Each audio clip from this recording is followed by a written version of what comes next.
Olá, meus irmãos e minhas irmãs. Este é o programa Nossa Fé, Compreender para Amar.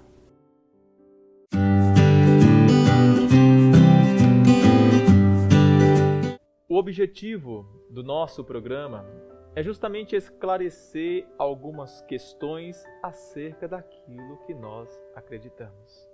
E os destinatários primeiros das nossas informações é você, fiel católico, e também a todas as pessoas que de bom coração queiram compreender de verdade aquilo que nós, católicos, acreditamos. E o tema do nosso primeiro programa é a devoção aos santos e também há questões sobre imagens. Por que fiéis católicos têm imagens em suas casas e também em seus templos religiosos? Primeiramente, o que é ser santo? O que é que vem em nossa mente ser santo? Primeiramente, quando a gente fala que uma pessoa é muito santa, significa dizer, nas nossas concepções religiosas, que aquela pessoa ela é cheia de Deus. Quem é o santo por excelência? Deus. Deus é a fonte de toda a santidade. E quando eu me dirijo àquela fonte, bebo daquela fonte do próprio Deus, eu vou me tornando santo. Não eu que me santifico, mas é Deus quem me santifica. À medida que eu vivo a palavra do Senhor dia a dia, eu vou me tornando santo. Viver como Deus quer e exige de cada um de nós. E a cada um de nós também vale a pena interrogarmos: como ser santo? Jesus Cristo nos faz o doce convite: aprendei de mim, que sou manso e humilde de coração. Mateus, capítulo 11, versículo 29. Aprender de Jesus. Quer ser santo? Olhe para Jesus. Jesus Cristo perdoava os irmãos? Perdoava. Perdoava os pecadores. Perdoava os seus algozes, os soldados, as pessoas que zombavam dele durante a crucificação. Vemos para Jesus no alto da cruz. Diante da cruz de Jesus estavam todos os seus algozes, os soldados que o coroaram com espinhos, as pessoas que zombavam de Jesus: desce da cruz, tu não és o Filho de Deus. Os que cuspiram no Senhor, enfim. E qual foi a atitude de Jesus diante daquelas pessoas? Pai, perdoa-lhes, eles não sabem o que fazem.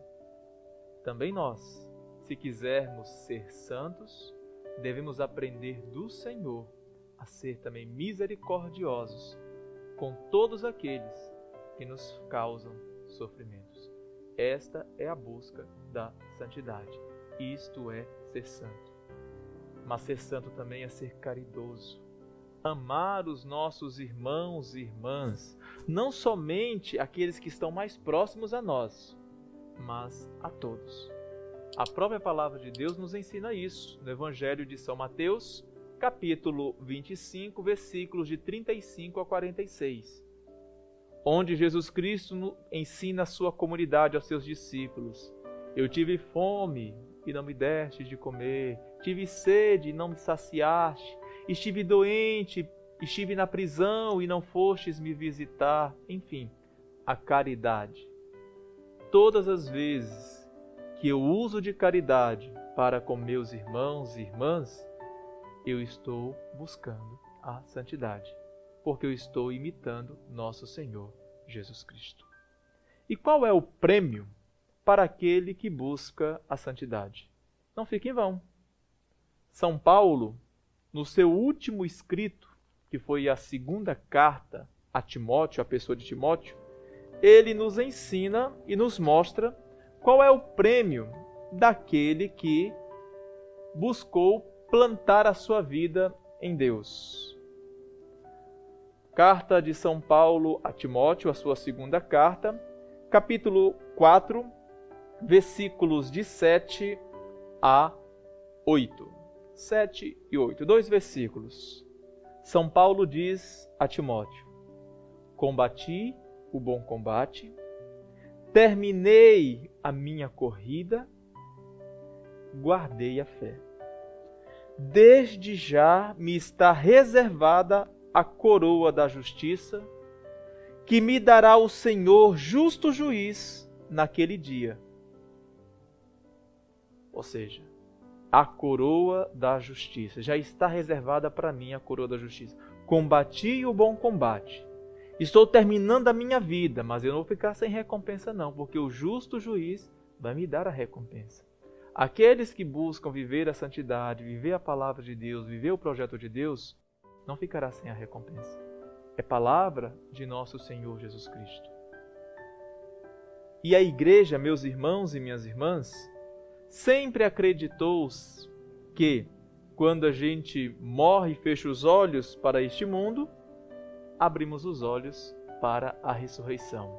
A alma, o espírito, o que morre é a matéria, o corpo, o físico. A alma, ela é imortal. O espírito se faz presente diante de nosso Senhor e Salvador Jesus Cristo. E outra coisa importante também para favorecer a nossa compreensão, a nossa reflexão. O santo, a gente pôde já meditar, compreender que é justamente aquele que vive e é cheio de Deus. Santo faz milagre? Não. Santo não faz milagre nenhum. Nossa Senhora faz milagre? Também Nossa Senhora não faz milagre. Quem faz o milagre, a graça, é Deus. É nosso Senhor Jesus Cristo, o Salvador. E esta é fé católica.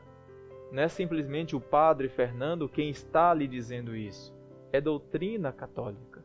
É a doutrina da Igreja, que não é algo de agora, mas sempre acreditamos nestas pregações, nesta verdade de fé.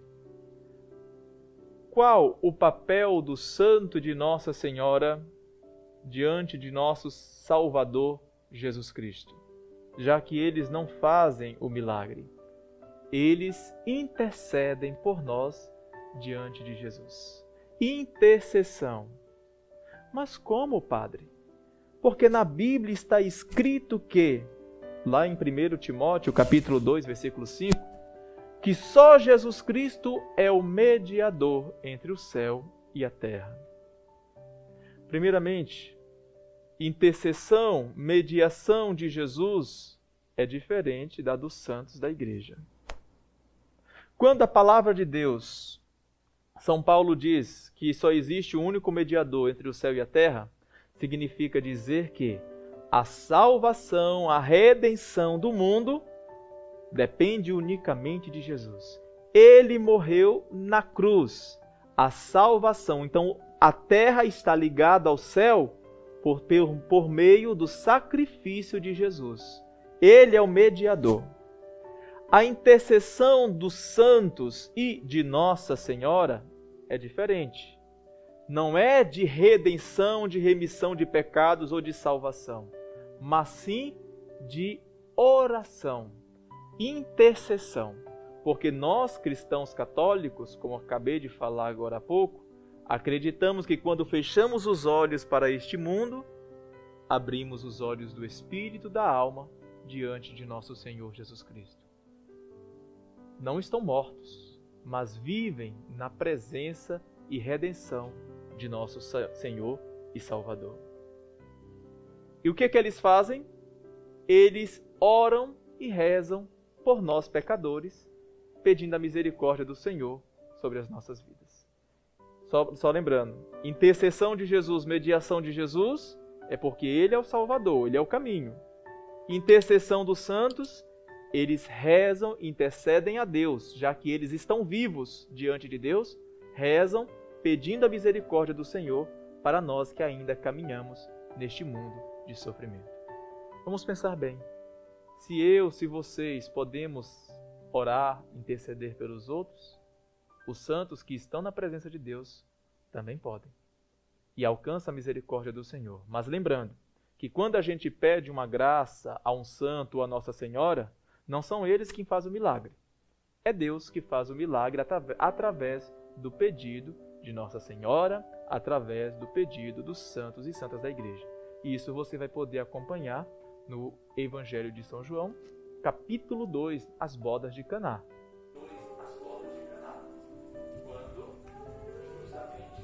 É um texto bastante conhecido por todos os cristãos, onde Nossa Senhora percebeu a necessidade, está faltando algo, está faltando vinho, e vai a Jesus e diz que eles não têm mais vinho e que faça alguma coisa.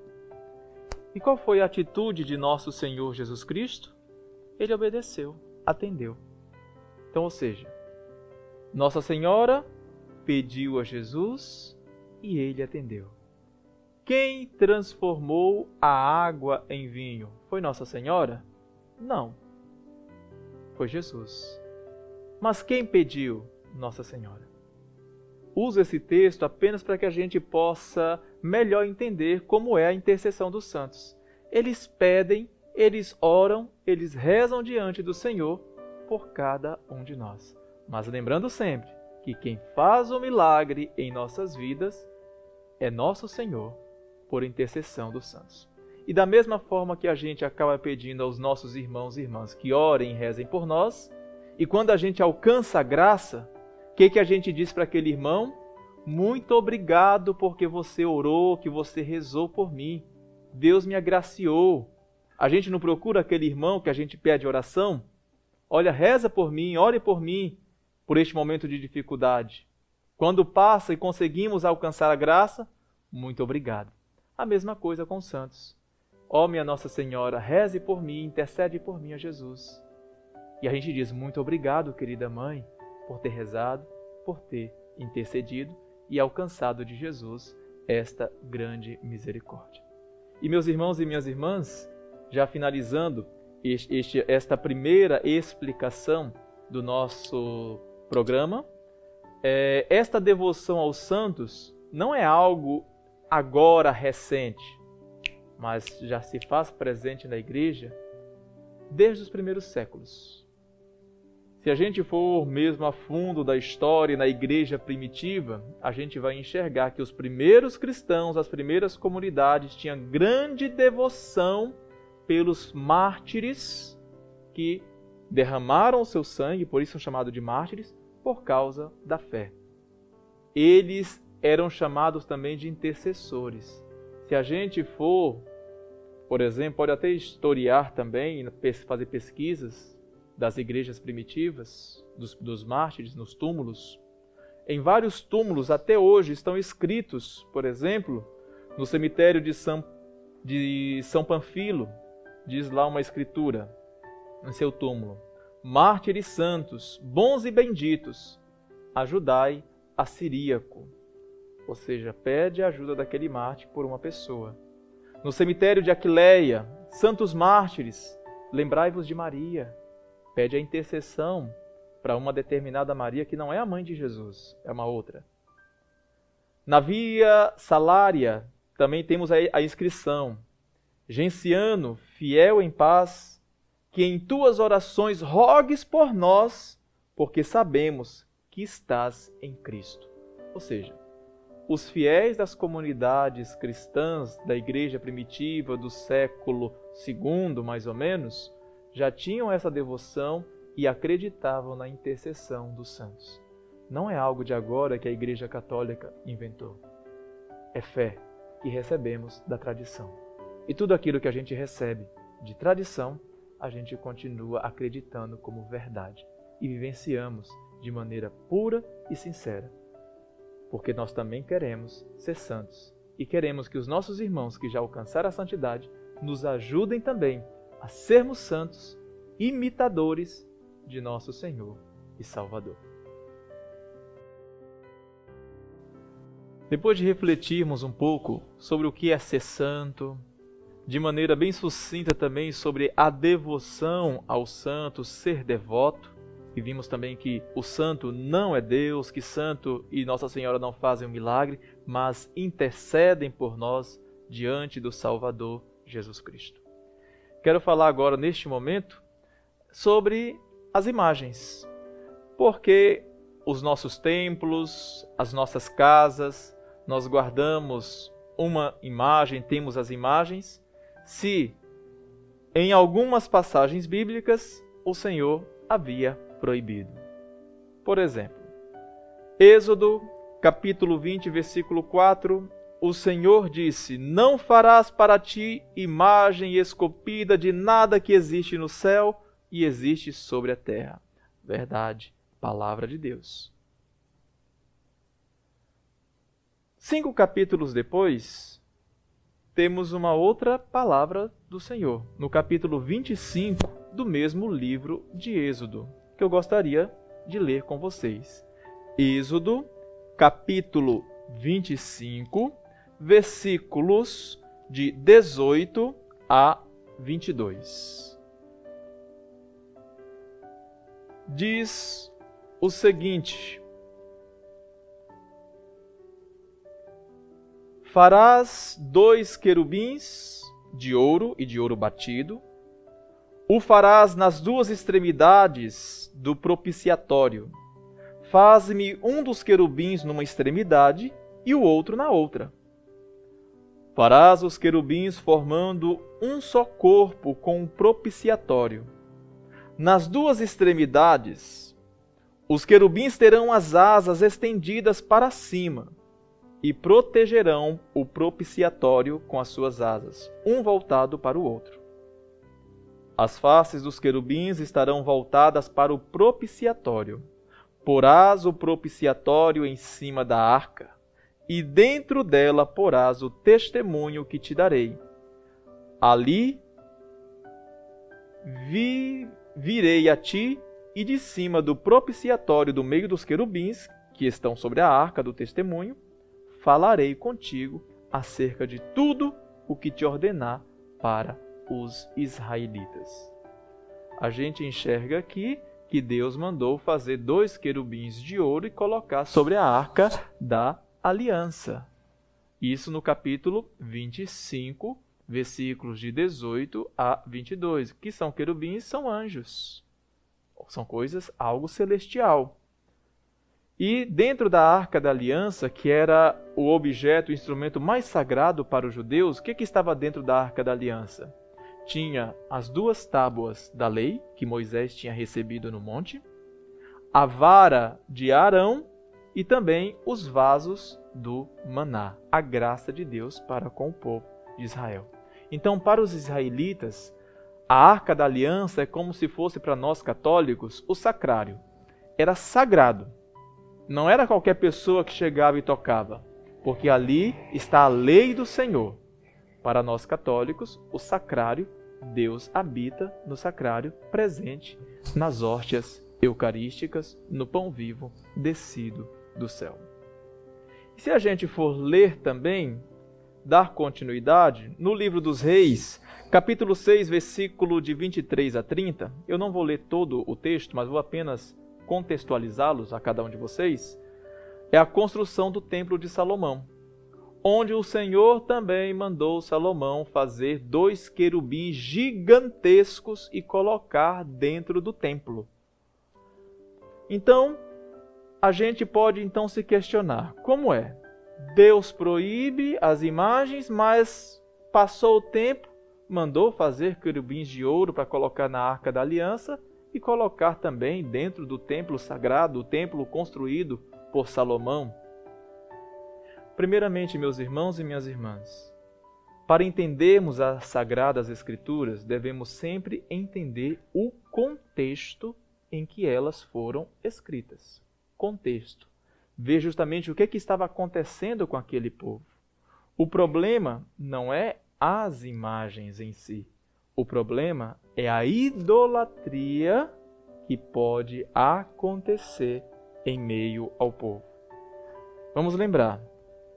O povo, no Êxodo, tinha acabado de sair do Egito. Como era a cultura do Egito? Lembrando que este povo passou 400 anos, então com certeza muitos judeus perderam a sua fé, se misturaram, abraçaram a fé dos egípcios, uma fé politeísta, e justamente se deixaram contaminar. Que não foi à toa que quando Moisés subiu ao monte, o que foi que o povo induziu a Arão? Vamos fazer um bezerro de ouro, porque o Senhor nos abandonou. Vamos adorar os deuses do Egito. Ou seja, constrói uma imagem, um bezerro de ouro e prestam todo o culto àquela pessoa. O bezerro faz a pessoa lembrar do Deus verdadeiro? Não, ao contrário. Os fez de verdade esquecer do único e verdadeiro Deus.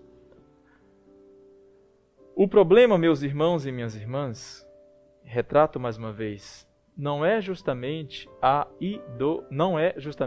imagem, mas sim a idolatria. O povo, Jesus Cristo, o Senhor, melhor dizendo, Deus, mandou Salomão fazer os querubins. Mandou Moisés fazer também os querubins para colocar na Arca da Aliança. Por quê? Porque quando a gente olha para aqueles símbolos sagrados, o que é que nos vem à mente? Nos lembra logo as coisas de Deus. Não é que os querubins foram adorados como divindades. Não. Mas estavam ali apenas para recordar ao povo que ali habitava o Senhor, que ali era a morada de Deus. Um exemplo que nos favorece também esta compreensão. Idolatria. O que significa a palavra idolatria? Ídolo é aquilo que não é Deus. Latria significa adoração. Então, adoração de falsos deuses. Uma imagem, por exemplo, aqui eu tenho a imagem de Nossa Senhora Aparecida. Me faz esquecer a bondade e a misericórdia de Deus? A mim não. Não me faz esquecer a bondade e a misericórdia de Deus, mas ao contrário. Quando eu enxergo uma imagem, vejo uma imagem, eu me lembro logo de oração, da vontade de rezar. Me recorda logo de coisas sagradas, me faz lembrar do alto, das coisas celestes. Uma coisa que vai favorecer a nossa melhor compreensão. Um exemplo. Vamos supor que você está passando na frente de uma determinada cidade e simplesmente vê um monte de pessoas caminhando na rua, tipo uma procissão. Se você está dirigindo, está passando naquela cidade, você olha aquela multidão de gente, você não sabe identificar o que está acontecendo. Aquele monte de pessoas caminhando, é o quê? É uma passeata? É uma manifestação? É um protesto? É o que é? O que está acontecendo? A gente não sabe. Mas quando a pessoa enxerga uma imagem, veja a imagem da Virgem Maria ou a imagem de Jesus, a pessoa logo se recorda, ali é algo de Deus, ali é algo religioso, é uma procissão. E os fiéis católicos que acabam passando e veem essas procissões fazem o quê? O sinal da cruz. Ou seja, uma imagem é capaz de falar muitas coisas. Uma imagem nos faz sempre mais lembrar de Deus. As imagens pagãs faziam esquecer o verdadeiro Deus, que eram animais, eram justamente coisas da natureza, enfim. As imagens cristãs estão aqui para recordar cada um de nós do amor e da misericórdia do Senhor. E por fim, já quase finalizando sobre essa questão das imagens, a imagem nada mais é do que uma fotografia que nos faz recordar toda a vida de uma pessoa. Exemplo. Quando você pega uma fotografia de um ente querido e começa a olhar, o que é que te vem à mente? Todas as qualidades, toda a vida daquela pessoa. Da pessoa que a foto está representando. As imagens são a mesma coisa. Quando eu olho, por exemplo, para a imagem de Nossa Senhora, aqui Nossa Senhora Aparecida, o que é que me vem à mente? Eu me lembro da santidade de Nossa Senhora, das lutas que ela passou, dos sofrimentos, mas também da sua extrema fidelidade ao projeto de Deus. Foi toda de Deus. Quando olho, por exemplo, para Jesus crucificado, um crucifixo, o que me vem à mente? Toda a vida de Jesus. Olha só o quanto Deus me amou. Deus se lembrou de mim. E é justamente isso. As imagens nos fazem lembrar, recordar a vida, o passado, a história de uma pessoa. A igreja nunca ensinou, não é doutrina da igreja, ensinar adoração a imagens.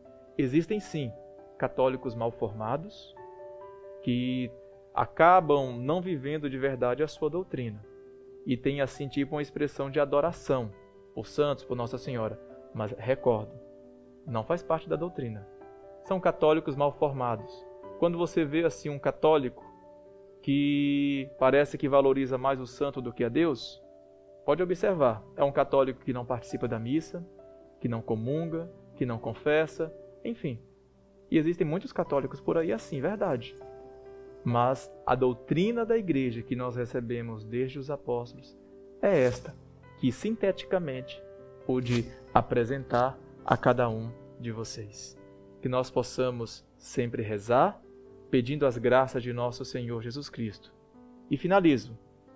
Idolatria não é simplesmente ter uma imagem em casa.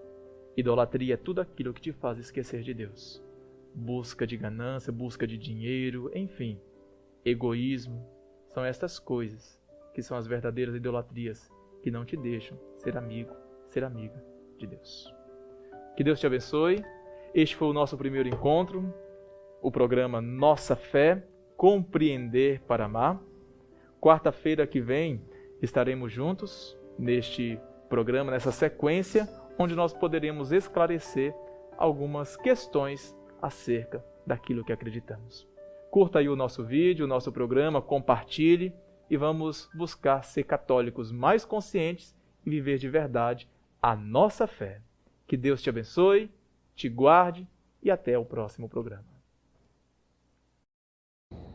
E você pode participar do nosso programa acessando o site www.paroquiadeipixuna.com.br e lá terá um link do programa, onde você poderá deixar as suas dúvidas, perguntas, para que sejam respondidas nos programas posteriores e também sugestões para os nossos programas como temas.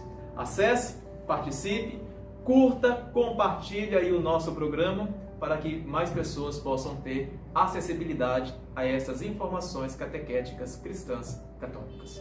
Que Deus te abençoe, te guarde e te espero no próximo programa. Perfeito. Final. 29 minutos agora, sim. Vai vir a vinheta. Show. Essa é a primeira parte, sim. Agora vem das imagens. E qual é o... Oi, pilha, som? Oi, a pilha. Foi agora, foi? Ah, voltou? Agora. Voltou? Tá ligado aqui, ó. Oi.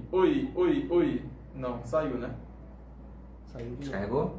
De novo. Oi, mas não tô vendo piscando ali. Saiu de novo. Saiu. Será que descarregou? Não tem nada. Descarregou, foi? Eu acho que descarregou. Vai da pauta.